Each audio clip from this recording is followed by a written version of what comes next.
At 71, Ronnie Dunn finally breaks his silence. And what he reveals changes everything people thought they knew about Brooks and Dunn. For decades, Ronnie stayed quiet, hiding the pain behind the spotlight.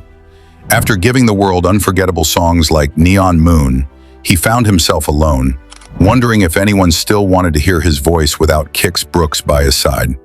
But one night, on a brightly lit stage in Indianapolis, something happened that fans will never forget. In the middle of the concert, Ronnie stopped singing, touched his chest, and quietly walked off stage.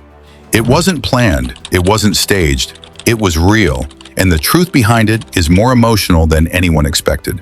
The show at Gainbridge Fieldhouse had started like any other. More than 20,000 fans were in the arena, screaming, clapping, and singing every word to Boot Scootin' Boogie. Kix Brooks was full of energy on one side of the stage, strumming his guitar and feeding off the crowd. Ronnie Dunn stood at the center, holding the mic with both hands, his voice just as powerful as ever. But then, something changed. His movements slowed down. His eyes looked tired. He wasn't himself. The people in the crowd didn't notice right away, but his bandmates did. There was a small, almost invisible shake of Ronnie's head, the kind of look only musicians who have played together for years would recognize. Matt Malone, a radio host, happened to be recording. His phone captured the moment everything shifted. Ronnie looked over at the band. He didn't say anything. He didn't need to. They understood. Then slowly, Ronnie stepped forward. He walked to the front of the stage, looked out over the crowd and lifted his arms. Not in celebration, but in something softer, like he was saying goodbye and thank you all at once. He placed his hand on his heart and waved, and then he walked away. The audience kept singing. Some cheered, still unaware of what had just happened, but backstage, it was chaos. Nobody knew what was wrong. People rushed around trying to understand why Ronnie had walked off stage. The video Matt Malone posted the next day went viral. It was short, just a few seconds long, but it sent shockwaves through the fan base. "Feel better, Ronnie," the caption said, and thousands of fans responded. The comments were full of memories, people talking about how Ronnie's songs helped them through heartbreak, war, and loss.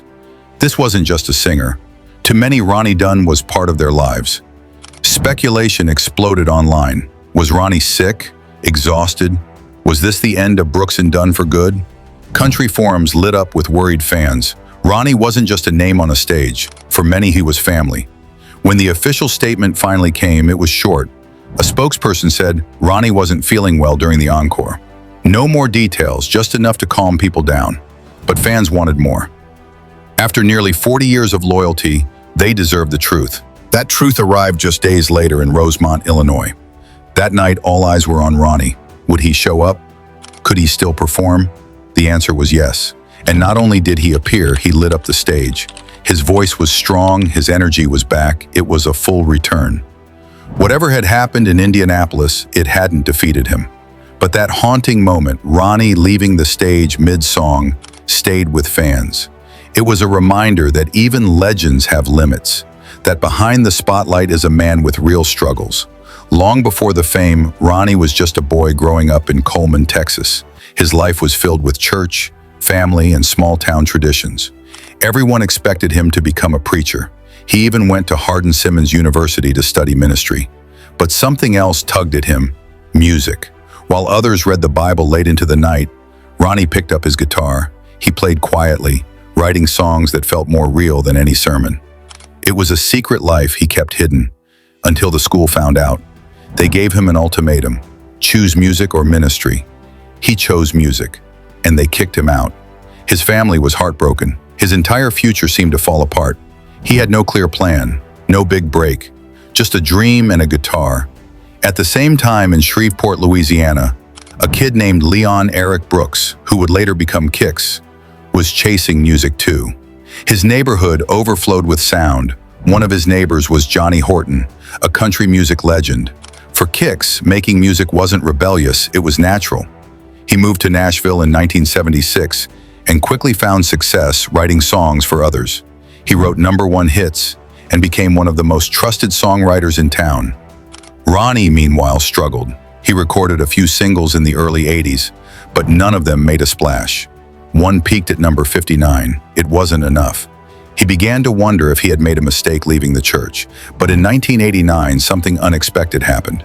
A drummer friend entered Ronnie into a Marlboro-sponsored talent contest. Ronnie didn't even know about it, but he won. The prize was a recording session in Nashville. That single moment reignited hope. Producer Scott Hendricks heard Ronnie's voice and passed the tapes to Tim Dubois at Arista, Nashville. Dubois had a crazy idea. What if Ronnie teamed up with another talent? What if he introduced him to Kix Brooks? They had never met before. Their first meeting was awkward. But when they sat down to write a song, something magical happened. It wasn't polished, it wasn't perfect, but it worked. Their chemistry was instant. They made a demo, and it exploded. By June 1991, their first single, Brand New Man, hit the airwaves. Nobody saw what came next. 4 #1 hits from their debut album, Brand New Man, My Next Broken Heart, Neon Moon, and Boot Scootin' Boogie. It was history. Suddenly, line dancing swept the country. Their music crossed over from country to pop. Everyone wanted to learn the moves. They weren't just performers, they were a movement. Ronnie, the preacher's son, now had millions hanging on his every word. Kix, the natural showman, brought fire to the stage. Together, they were unstoppable. Their second album was another hit. In 1994, they won a Grammy. In 1996, they made history again by winning CMA's Entertainer of the Year, the first duo to ever do it. Song after song climbed the charts. Their anthem, Only in America, was used by both George Bush and Barack Obama in campaigns. They gave back too. Kix supported music education, raising millions. Ronnie held benefit concerts at his home for cancer centers and support groups. But after 20 years, in 2009, they were done. Not because of a fight, but because of something quieter, burnout. Years of fame had drained them. Kix was ready to explore radio and film. Ronnie, though, felt like he had lost everything. Their farewell tour in 2010 was both a celebration and a slow goodbye. When it ended, Ronnie was left asking, "Who am I without Brooks and Dunn?" He tried to go solo. His first album in 2011 was strong, but radio didn't care. The DJs who once begged for Brooks and Dunn songs ignored his solo work. Ronnie felt invisible. Recordings stopped being joyful. He doubted his voice. He doubted himself. He pulled away from the spotlight, spending more time at his farm. The quiet that once comforted him became a cage. His second solo album in 2014 didn't do much better. Critics praised it, but it didn't sell. Ronnie wondered if the world had moved on. By the end of that year, he hit rock bottom. The man who once filled stadiums now sat alone, questioning everything. Then, something changed.